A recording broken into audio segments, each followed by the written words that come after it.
I'm engaged and about to get married. Right now, we're living in a cramped apartment, but we're planning to find a new place before we tie the knot. Between the new house, the wedding, and the honeymoon, we're gonna be super busy. Yeah, for the honeymoon. Let's go wherever you want, Eleanor. Really? That makes me so happy. I was so excited about our future together. Little did I know things would take a turn for the worse just as we were starting our new life. My name is Eleanor. I'm 27 years old. I live in a small apartment with Norman, my soon-to-be husband. I've been living here since my student days.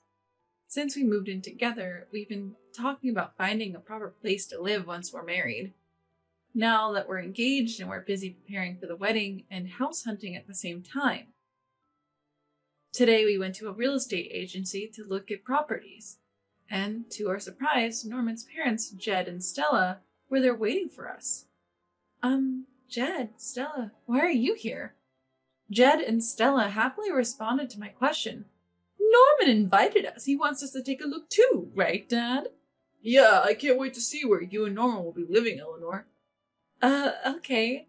Why did he invite his parents? Maybe Norman was nervous about house hunting for the first time. Well, I don't want to start any family drama before the wedding. Despite my reservations, we went on with property viewing. After that, Jed and Stella invited us to a restaurant. Eleanor, the place we saw today wasn't great, was it? Too small. Stella frowned and I hesitantly replied, Really? It's a new building and the rent seems reasonable for a 2-bedroom place. No. Way too small. You need at least a 4-bedroom place. 4 bedrooms seems excessive. Stella sighed in disbelief. Listen, you might not get it now, but have you thought about when you have kids? Kids? Yes, even if it's fine now, you'll definitely need more rooms in the future. Is that so? To be honest, we weren't planning on having kids right away. Even if we did, we could just move to a bigger place then. Well, Stella has her own opinions, I guess.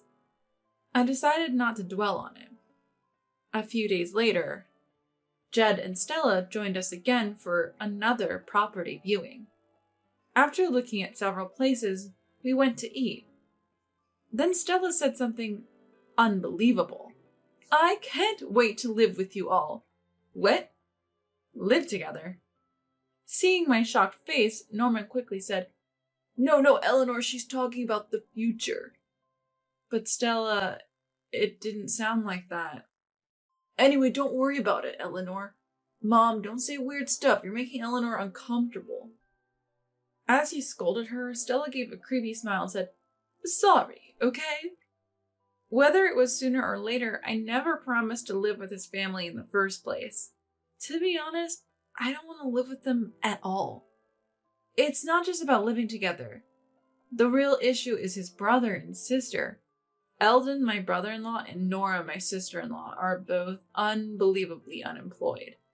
If they come to live with us, we'll end up supporting them financially. I've been strongly against this idea for a while now. But for now, Norman seems to be prioritizing my feelings.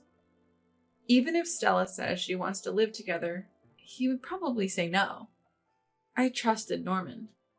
But strangely, every time we went house hunting, his parents came along. And they kept pushing for a 4-bedroom house. Eleanor, you know we've talked about this. Choose a 4-bedroom house for the future. But Stella, even if we have kids, 4 rooms seems excessive. What are you talking about? It's better to have more. You both work, so it'll be fine. But still, just listen to me. Take advice from someone who's been around longer. After much persuasion, we ended up signing a lease for a 4-bedroom house, almost as if Stella had her way. As expected, the rent is higher than initially planned. Even if we both work, it's going to be tight financially. But I don't want to ignore Stella's opinion and have issues later. Considering future interactions with my in-laws, I decided to see it as a necessary compromise. After signing the lease for the new house, the wedding is fast approaching. A dinner party was held at my in-laws' house to celebrate. and naturally, the conversation focused on us. My parents-in-law smile and talk to me. The wedding and the move are coming up. So exciting. Absolutely. It's time for celebrations. Then Eldon and Nora said something unbelievable. The new house looks spacious and nice. Norman, you did well. I didn't realize a 4-bedroom house would be so big. I couldn't let that comment slide. Wait, Eldon, Nora, you visited our new house? Of course. It's the house Norman chose. We're family, so we have to check it out. Are you kidding me? Who goes to check out their younger brother's new house without telling them? It's just weird, no matter how you look at it. With growing concerns, the dinner party at my in-laws' house ended. When we got home, I decided to double check with Norman. Norman, we agreed not to live together, right? Yeah, of course. Good. Stella keeps coming to the viewings, and what Eldon and Nora said today made me anxious. I'm sorry for making you worried. You don't have to, Eleanor. I'm glad you said that, Norman. Thank you. I felt completely reassured by his words, but 2 weeks later, my trust would be completely betrayed. Our wedding went off without a hitch, and we went on our honeymoon. We had already moved our belongings to the new house from the old apartment. We planned to dispose of the remaining old furniture by the end of the month when we vacate the apartment. After returning from the honeymoon, we were supposed to go straight to our new home. We returned from our honeymoon full of memories. We arrived at our new home, filled with excitement for our future life together. Eagerly, we opened the door to our new place, and what we found was beyond belief. Ah, Norman, Eleanor, welcome home. Stella, what are you doing here? There she was, Stella, greeting us with a beaming smile. One by one, Jed, Eldon, and even Nora appeared from the back. I was so stunned that I couldn't move. Wait, what's going on here? What do you mean? We're family, right? We're living together, starting today. What?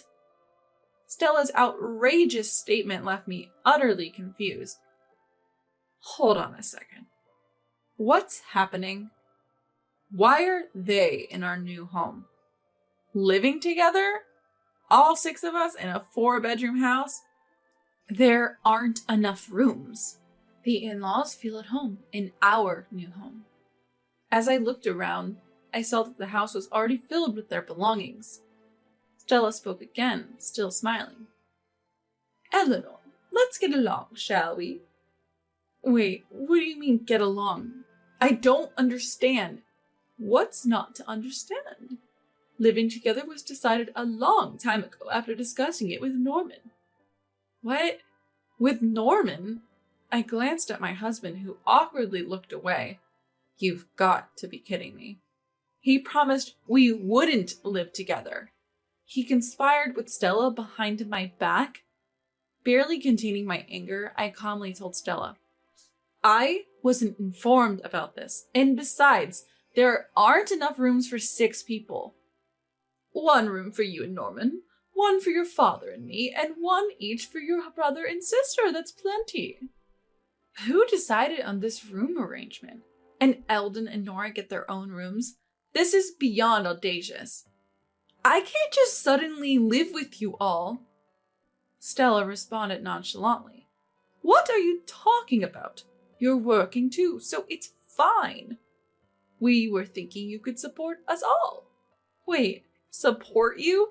Yes. Now that we're living together, your father has quit his job, but if you and Norman work, we don't have to, right?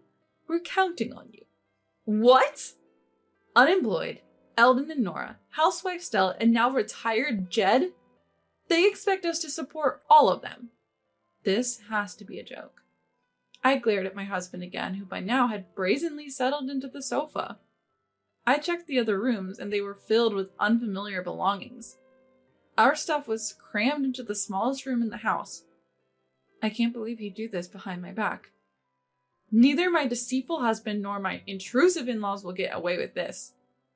At that moment, my suppressed anger exploded.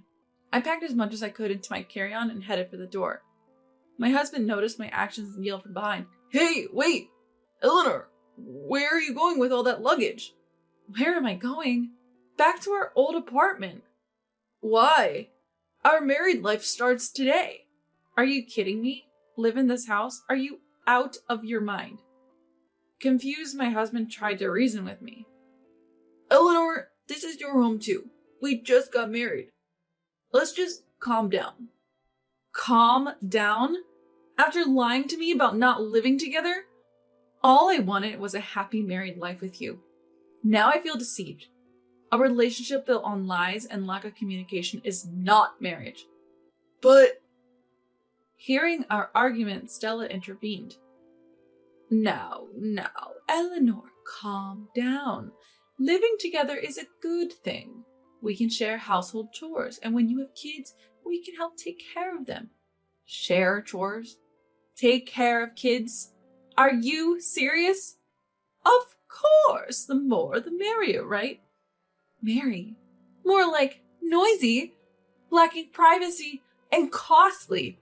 If we're supporting all of you, there's no way we can afford to have kids.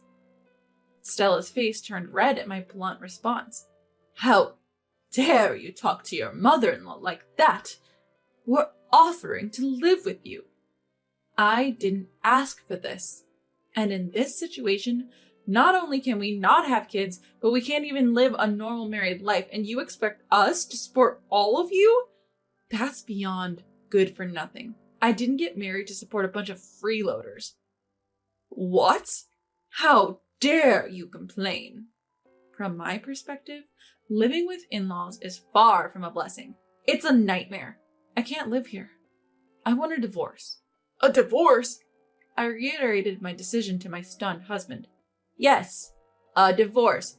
Goodbye. Ignoring my frozen husband and Stella, I pulled my suitcase and left. I decided to go back to my parents' house, knowing my husband might follow me to our old apartment. My parents were surprised by my sudden return, but once I explained the situation and my intention to divorce, they understood. That must have been tough. You can stay here as long as you need. Thank you, Mom and Dad. Despite being married for only 2 weeks, my parents respected my feelings. A few days later, my husband called me, his voice choked with tears. Hey, Eleanor, come back, please. Why now? We're getting a divorce. Ignoring my cold tone, my husband persisted. I'm in trouble. If we get a divorce now, I'll have to pay the high rent and living expenses for 4 people. Well, you brought this on yourself, didn't you? Don't say that. Can you at least help me with half the rent? Pay rent for a house I'm not living in? Are you insane? I need you, Eleanor. What you need is not me, but my money. I have no interest what happens to your family. I have zero intention of supporting parasites. Good luck supporting your good-for-nothing family. I can't do it alone. His audacity to ask for help at this point was the last straw. I laid it out for him. I've sent you the signed divorce papers. File them soon. Goodbye. Wait, Eleanor. Listen, Eleanor! I ended the call without listening to the end. He later showed up at my parents' house. If you cause any more trouble, I'll consult a lawyer. My father's stern warning sent him scurrying away. A week later, the divorce was finalized. I finally blocked my ex-husband and his family's contacts. From what I've heard, he's still being bossed around by his jobless family. Between the high rent for a 4-bedroom place and the living expenses for the whole family, his salary just isn't cutting it. On his days off, he's working part-time jobs to the point of exhaustion. He brought this all on himself. There's no other way to put it. Though I ended up divorced, I have no regrets.